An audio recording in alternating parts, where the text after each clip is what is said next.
और जिस दिन वो प्रमोद जैन भाया हारा, उसी दिन से उनके पीछे एक षड्यंत्रकारी लग गया, षड्यंत्रकारी। और वो षड्यंत्र इस बात का, और वो तो ऐसा छटपटा रहा था जैसे पानी के बिना मछली छटपटाती है, वैसा ही वो सत्ता के बिना छटपटा रहा था। वो अवसर ढूंढ रहा था, मौका ढूंढ रहा था कि किस प्रकार कंवरलाल जी हटे और फिर से चुनाव हो और मैं फिर से मलाई खाने के लिए आ जाऊं। वो उसी दिन से लगा हुआ था। कोई बात नहीं, ये खेल तो राजनीति का चलता है। लेकिन अभी उपचुनाव हुए,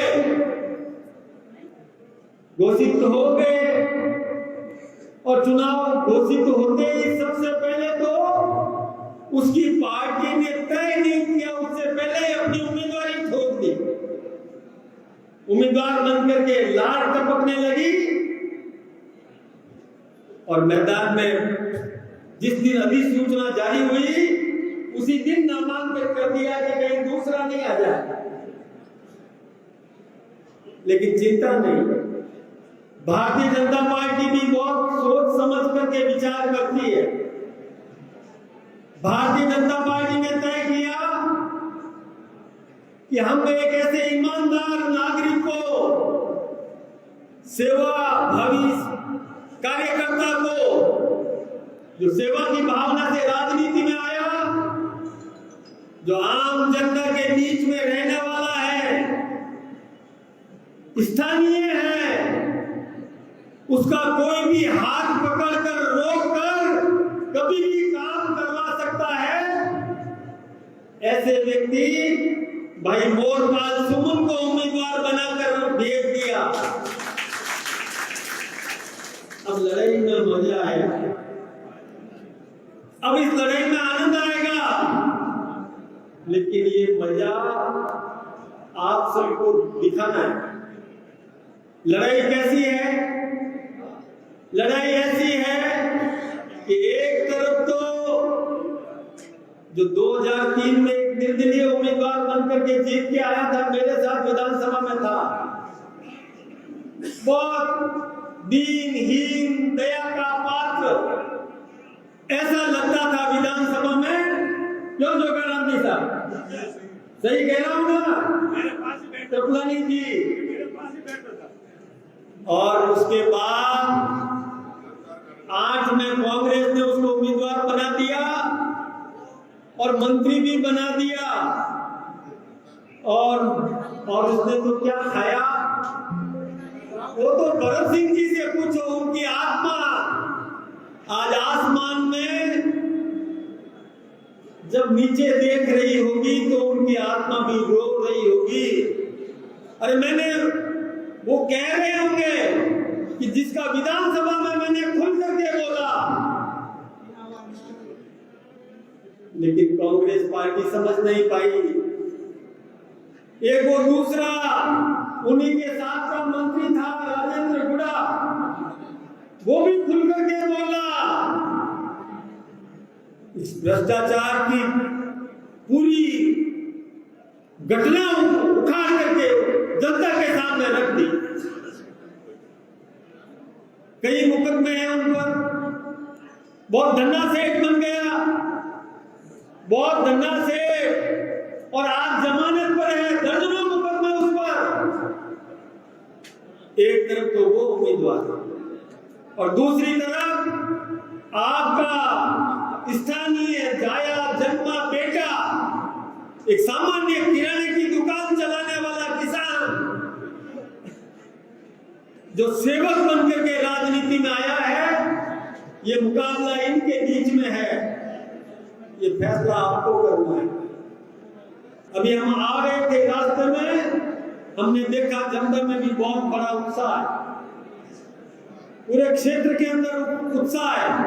तो आप सब कार्यकर्ता पूरी ताकत के साथ जनता को समझाने के लिए जनता के बीच में जाएंगे। हम 2 चरणों में बैठक करना चाहते थे।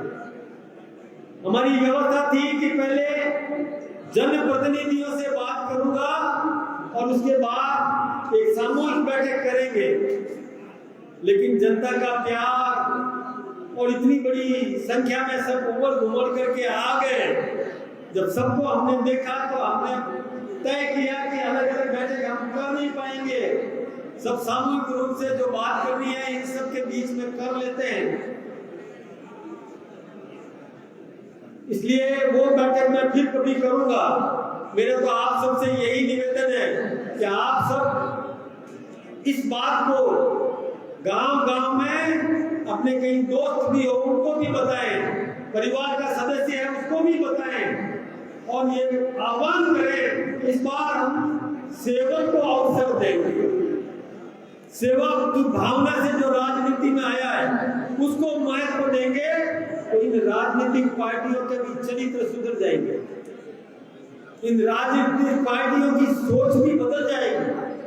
वो आज गन्ना सेठों को चुनते हैं, कई मुकदमे हैं इसकी चिंता भी नहीं करते और ऐसे ऐसे लोगों को आकर के उम्मीदवार बनाते हैं। आप सबको सोच समझ करके निर्णय करना है और निर्णय करवाना है। मैं ये फिर से कहना चाहूंगा कि बुद्धिमान की जवाबदारी है। जवाबदारी किसकी होती है?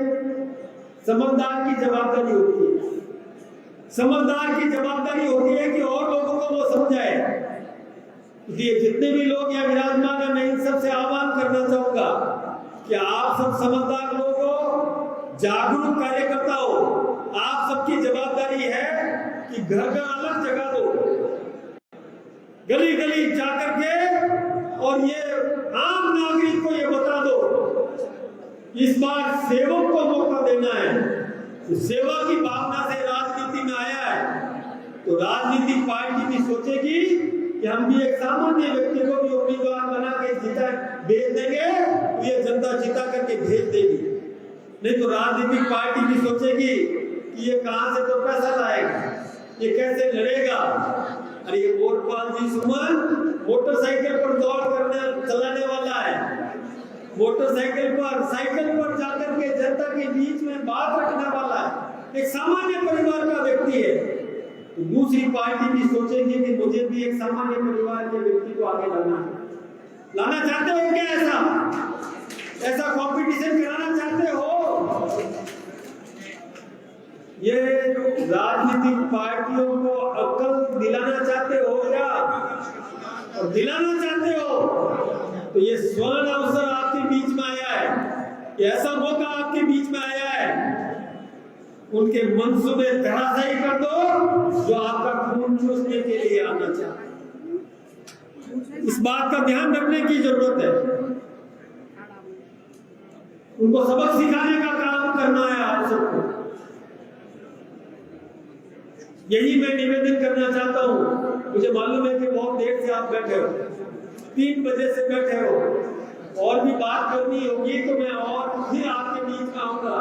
अभी मैं लंबी चौड़ी बात नहीं करूँ।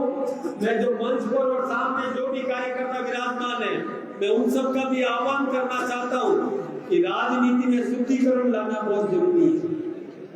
राजनीति का शुद्धिकरण करना बहुत जरूरी है। अच्छे व्यक्तियों को राजनीति में आने का अवसर मिलना चाहिए, अच्छे लोगों को राजनीति में लाने का अवसर मिलना चाहिए। तभी कोई व्यक्ति ये सोच सकता है कि सामान्य परिवार का व्यक्ति भी कभी प्रधानमंत्री बन सकता है।